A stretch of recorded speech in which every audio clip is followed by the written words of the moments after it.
Hi, I'm Catherine, and this is Vaganova Today.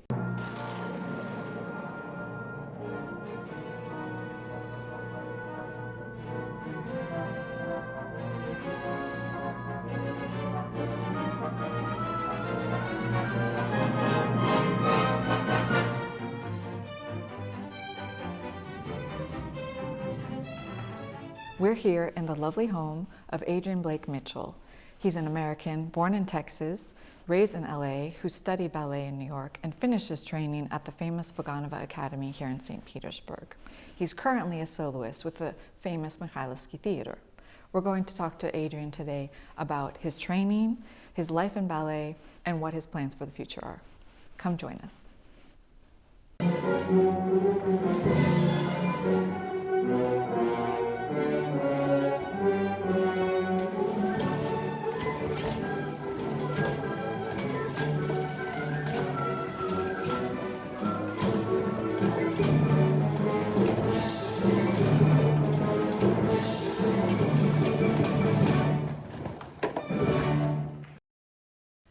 Hi, Adrian.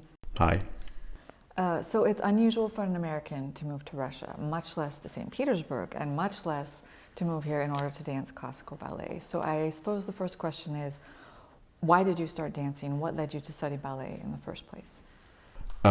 Well, my family is very sports oriented, and I have absolutely no talent for most sports, at least. Any of the ones that we tried I couldn't do, I was not good at, and I had no attention or love for it.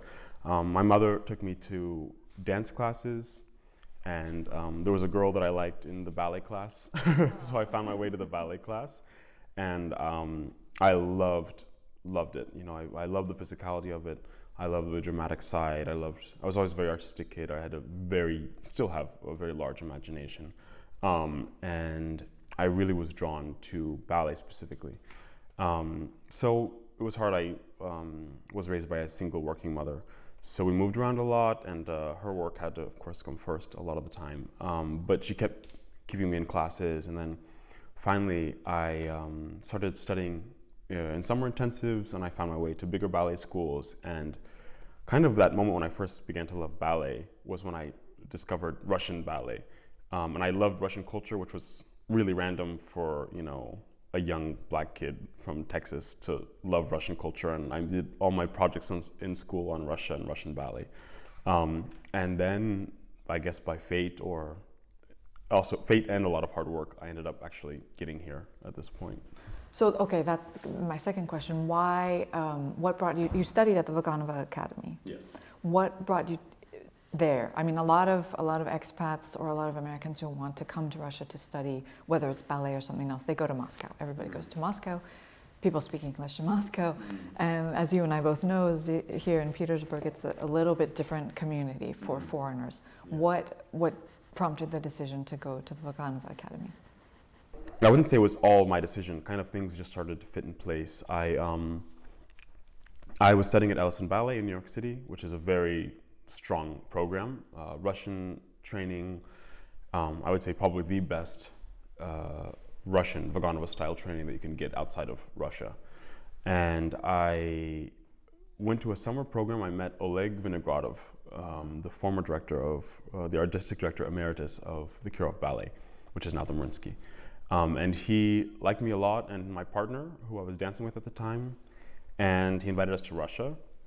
And this is one of my favorite stories because we were here rehearsing, and we knew we were in a gala, but we didn't speak any English, we didn't speak any Russian, and no one spoke English to tell us really what was going on. And then we saw outside the conservatory, when it was still open and still running, a big poster, and it had Lopatkina, a big photo of Lopatkina, and there was many names, people who I love, great dancers, and then in the smallest print was my name with my partner. And we performed at the gala. And then the next day we were able to go take class in Vaganova, and I was offered a spot in the school in the graduating class. And it's funny because I had the first ballet videos I found were of Nikolai Maximovich Siskaridze, and I was shocked by what an incredible dancer and character and dramatic artist he was. And then he became my director when I spent 1 year in the graduating class in Vaganova. And what was that year like? What were your impressions coming from America to this famous institution? It went by so fast. I wish I had been able to really, I wish I had gone by slower so I could really understand what I was experiencing because it was so special. But I also had so much to learn. You know, I had to catch up to the guys in my class because it was a high level and I just needed to not even catch up, but assimilate with them and make sure that I was able to compete in all facets. And I was amazed by the love of ballet. I think especially, I had never seen anything like that. You know, everyone in the school loved ballet. It was all ballet. We eat, drink, sleep ballet, you know. And in America, it's just not like that. There's so many distractions. There's such a different culture. But it was like all these names I had heard, Nikolai Maximovich, of course, and Fruk Ruzimatov was my coach for concerts. Yulia Mikhalina, my teachers in the school, Irina Gensler. These are people that I had known of, but then to be working with them one-on-one most of the time, because I was able to do a lot while I was in the school, was just, I mean, it was like a dream come true, really. And did you study Russian while you were there, the language? Yeah, so there was Russian language classes, and those were a few times a week, but they oftentimes coincided with the praktika, which is when the Russian boys or the Russian girls, whatever class you're in, they work on repertoire. And I was very lucky that I was invited to the praktika, which not everyone gets to go to. And we worked on variations and repertoire for the performances and concerts. And the time, you know, it was at the same time. So I missed a lot of Russian language classes, I'll be honest. But I assimilated quickly because of these classes and that I was performing, my partners were Russian and I was actually performing a lot. And so I ended up being able to, I ended up being able to learn Russian faster because of the fact that I was around a lot of Russians. So there were Russian language classes, I went to many of them, but there was times where I was not able to because of my other classes. But I think that was for the best because that's how I was able to get a job in Mikhailovsky and how I was able to really, you know, get into the Russian culture and, you know, become part of it. Okay, and that leads me to my next question, which is how did you get hired at the Mikhailovsky? How did that happen?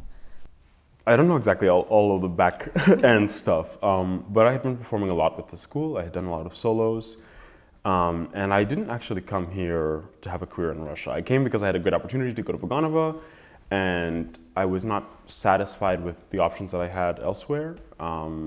So I thought, well, better do this, go here, have this amazing experience, and see what comes of it. And so we had done the exams, and I was lucky to be awarded the Grand Prix for the pas de deux exam. I'm a very good partner. That's my specialty. I actually watched that exam. I remember yes. watching you lift like 3 ballerinas, redoing the same combination again. It was heroic, absolutely. I was very honored because I was partnering the two stars of Ludmila Kovalyova's class, Nastya Lukina, who's now a soloist in Mariinsky, and Nika Skivitaria, who was also dancing in Mariinsky before. So I felt I came in, and in 1 year I was able to do that. And I think Mikhailovsky started paying attention then to me. And they were also letting in they were letting in some more foreigners. Another foreign girl joined with me. And yeah, there was a lot of options of things that I could dance, and it seemed like the right fit. It obviously was. The repertoire worked well with me. Noche Eduardo has a lot of repertoire in Mikhailovsky, and I kind of excel in some of those more neoclassical contemporary pieces as well, so it was a good fit. And then your first days or weeks in the company, how was that adjustment? I presume it was an adjustment. Yeah. Yeah, it was definitely an adjustment. It was a lot of big personalities in a Russian ballet company. That's what, you know, you can make reality series of Russian ballet companies, I think. But yeah, it was a lot of, you know, I had to kind of get adjusted to the repertoire, find my spot. Those that know me know I'm very ambitious, so I had to find the things that I could dance, and I found those quite quickly, and I was able to do a few solos in my first season. And then also just get used to the company life.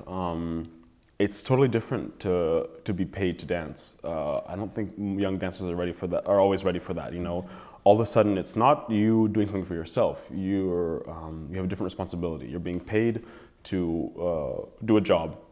And of course, it's more than that. It's art, and we can get all into how artistic it is and all of that. But it's a job, you know, and there's a lot of responsibility and a lot of pressure that came with that, and I had to adjust to that as well. And you mentioned their repertoire. So the Mikhailovsky is known for having more modern, as you noted, neoclassical versions of a lot of the classics. They tend to have their own versions of Swan Lake, Sleeping Beauty, Don Quixote. They've added in some other ballets that the Mariinsky across the way here in the city doesn't have. What do you like about the Mikhailovsky rep? What is it like? Is there a favorite role? What is it that appeals to you about the rep? Yeah, that was definitely part of it. There is a nice balance of contemporary to classic to Soviet ballets, and I like that, you know, that we have that balance. But I especially love. I love my roles. I look at my roles like children. I love each of them equally, you know, and I really loved how I've been able to fit into the company with these contemporary ballets and the classical ballets. I think that I didn't come here to dance contemporary ballet for one, so I like that I have the option to do both, because if I wanted to dance contemporary ballet, I probably would not have come to Russia, come specifically here to perform. But yeah, I've gotten to dance some really cool dramatic roles in some of the classics, some of the more contemporary versions of the classics. So what is your favorite role? Do you have one? Yeah, so I love Espada. Espada was a role that I dreamed of doing, and I had watched the Borshnikov version for ABT, and there was a tall dancer named Patrick Bissell who danced Espada, and he's from Texas. I was born in Texas. He's tall. I'm also tall, so I related to that role, and I related to the masculinity of the way he danced it. And I loved Espada, and I've gotten to dance it a few times. I danced it here and on tour as well in Los Angeles. And that's one that I connect with so much because it was so coveted, and to be able to come here to this audience and perform it. My Basilio was Ivan Vasiliev once. You know, I danced with many different great Basilios, and that was you know, really amazing. And then also some of the roles. Unfortunately, I was quite sick, and I had to pull out of the premiere. But Nacho Eduardo's New Swan Lake, the Roth part, was created on me. So I'm still looking forward to dancing that one. Yeah, Tybalt was also one that I love. So I have a few that dramatic and, and spicy. Yeah, definitely. Yeah, there's a lot of roles that I dream to dance, and those are like, we don't have them unfortunately in the repertoire, but the male roles that are kind of dramatic as opposed to very classical prince roles, like Onegin, Krasis, and the Grigorovich version of Spartacus. Meyerling, you know, in royal ballets, or Kenneth Macmillan's choreography is really great. So those are ballets that I covet, that I hope to still be able to perform. I hope you can. Yeah, me too. So let's take a look at Adrian right now in some of his roles on stage.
We just had a wonderful glimpse of some of your work, amazing.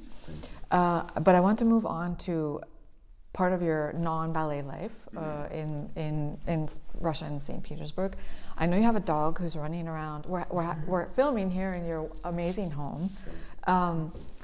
You have a lovely dog who is often on Instagram, and you also happen to be a gourmet chef, which I also have seen from some of your Instagram posts. Mm-hmm. Is this just a hobby? Is it something you might turn into a profession later? Well, you can't dance forever, that's for sure. So, very possibly. I always love to cook. I'm very passionate about food, and then I became, I started to study it, and I got good at cooking. And then, of course, when the pandemic came, all of a sudden I had time to make crazy things that take 48 hours to cook that I never would have had time for because I was always going on stage.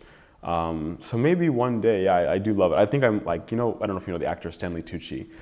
He's very into food now, and he's doing all these food shows. I think I'm like the Stanley Tucci of ballet.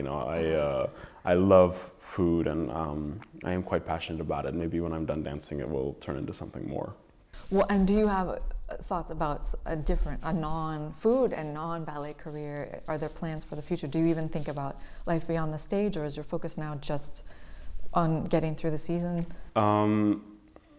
Yeah, I think that I like in general to be a well-rounded person. I think that makes you a better dancer, a better artist. I think who we are off stage always reflects who we are on stage. I try to be well-read, cultured. I try to study things like literature, classical music, and film.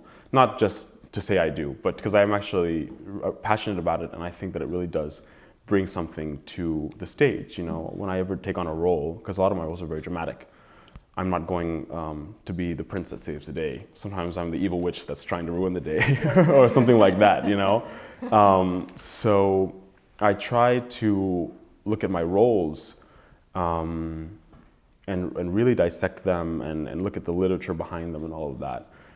So I am passionate about many things, but we don't dance forever. So I do think about what I would do when I'm done dancing. As you probably know, and Americans that are watching will know, ballet and academic studies are not combined the way they are in Russia and in much of Europe. So I went back to school during the pandemic, and I'm hoping to study theater management. I think that theaters and artistic institutions could be run much better than they're being run, and I hope to be one of the people that's working on that. That's a really ambitious and I think much needed direction for ballet in particular. What advice do you have for someone who's watching this, maybe a ballet student in the US who wants to follow in your footsteps? Is there any advice you would have, either practical or spiritual? Yeah. What would you say to those who want to dance professionally in Russia? In Russia, find good teachers, do the work. I can't even stress enough how important it is to put in the work, to put in the time,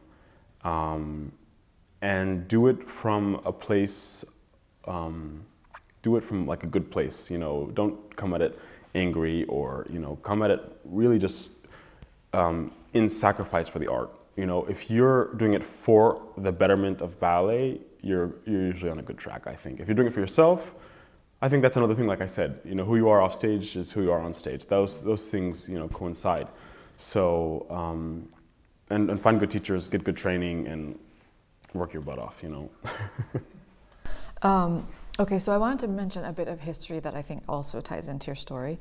Ballet, for those watching who may not know, first appeared in the royal courts. It was an elite art form. It was essentially entertainment for the king of France, the king of Italy, the emperor and empress in Russia. And the people who watched it were not the general public. It was meant for the courtiers, for the upper classes, those who had money, those who had status.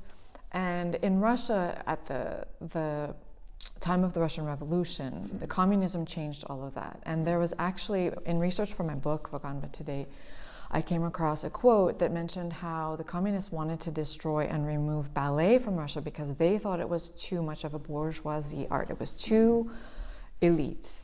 It recalled too much of the imperial era. They didn't want that around. And Vaganova Agrippina Vaganova herself actually fought very hard to keep it. And one of the things she did to keep it was adjusting some of the big ballets. She only did it in a handful. She touched Swan Lake, she touched Esmeralda. They had a lot of pantomime.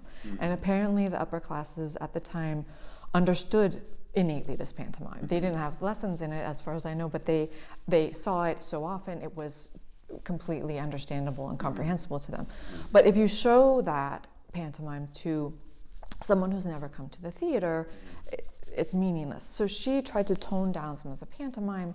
She made adjustments to Swan Lake, to the arms, and she essentially adapted ballet in order to save it from being destroyed, and she made it more available to the general public, to peasants, to working class people, to merchants, to people who had never been to the theater before or seen it before.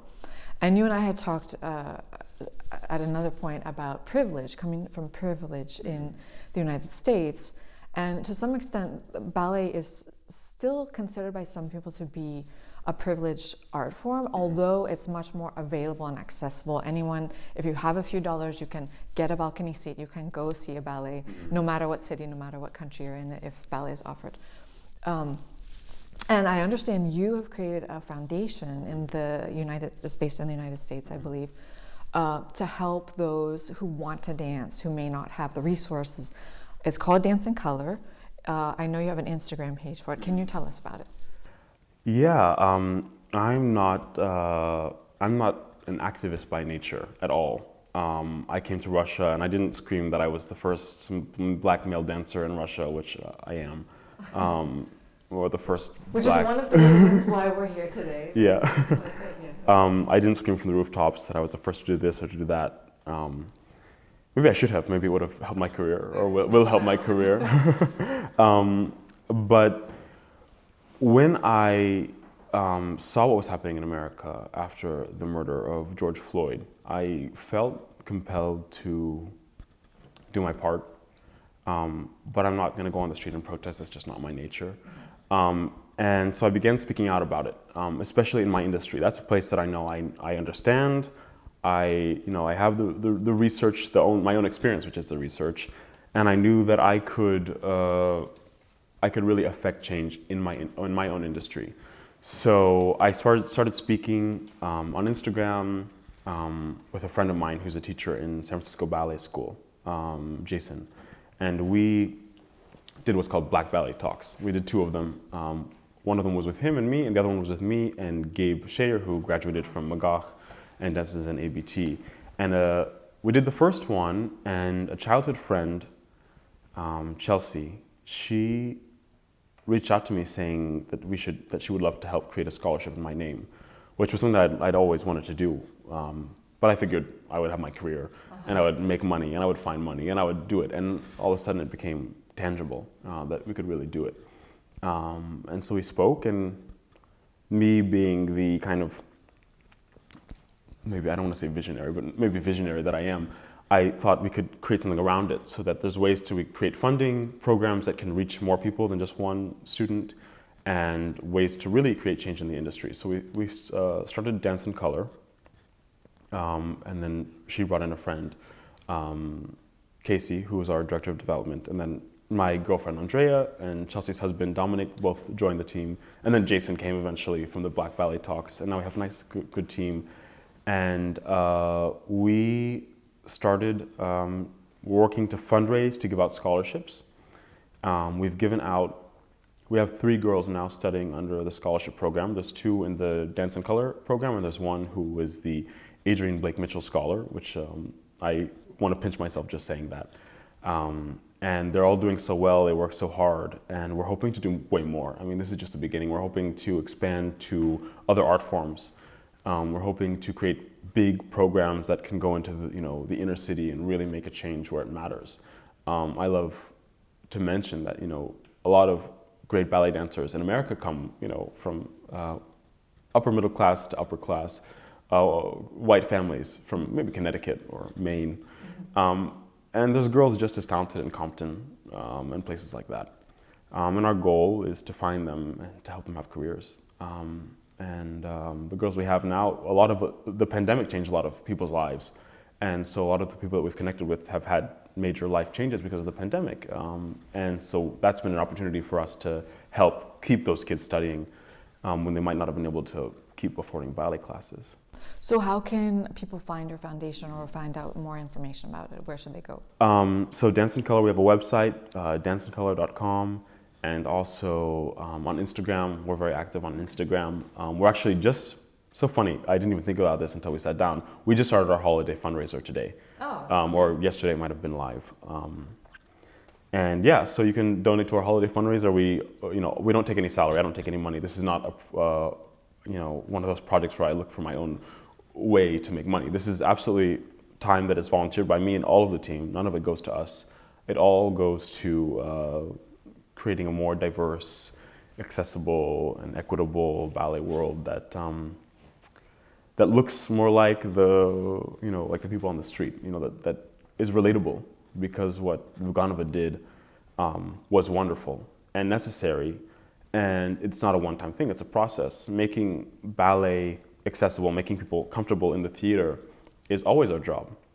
It should always be, anyone should be able to see it and connect to it in some way. And if someone sees it and they feel ostracized by it, then we're failing the art form. So this is my way of continuing the same kind of work that she was doing, creating something that is very accessible, that is welcoming. Do you have some dancers have a performance which almost is against superstition process. They may cross themselves or kiss an icon or some sort of medallion, or do you have any, is there a pre-performance ritual or process that you go through, or is that not something you do? Yeah. Something physical I'm wary of. I'm a little OCD. And if I lose it or I don't do it, I know that it's going to totally throw me off. So I try not to connect to anything physical, but I do have two things I do. For example, Kerabos is another role that I love. When I'm doing a very dramatic role especially, I'm thinking about, I'm creating what's happening to my character that may not be on stage, off stage at the same time. So Kerabos doesn't just appear on stage. She's doing something during that time. So the music before my entrance is me becoming whoever I need to become, and I'm creating a backstory there. So it can vary. Kerabos is in her palace, she's scheming, she has her crystal ball, something like that. Or it can be any role, I try and do that to get myself artistically in the moment. So it's a mental process. It's a mental process. And then also my mom is a mental performance coach for professional athletes. So she's obviously trained me well how to really find the zone and get into it and really be my best self on stage, performing at the highest possible level. Maybe it's a little spiritual, but allowing the performance to be, that I'm a vehicle of the performance, that it's happening through me as opposed to me having to be the one to do it, kind of not letting it happen because it's a lot of work. Obviously, you can't like go a on stage. conduit, but also putting in effort at the same time. Yeah, exactly. So I try and let go, because if you hold on at that last moment, you can't fly. So I try to let go and get myself really in the right headspace. And those two things combined artistically, it is oddly very similar, because I'm kind of calming myself with this whole artistic process that I mentioned, and it becomes very organic, and I know when I've done it properly, I know on stage, everything just flows. It's That's amazing. Thank you.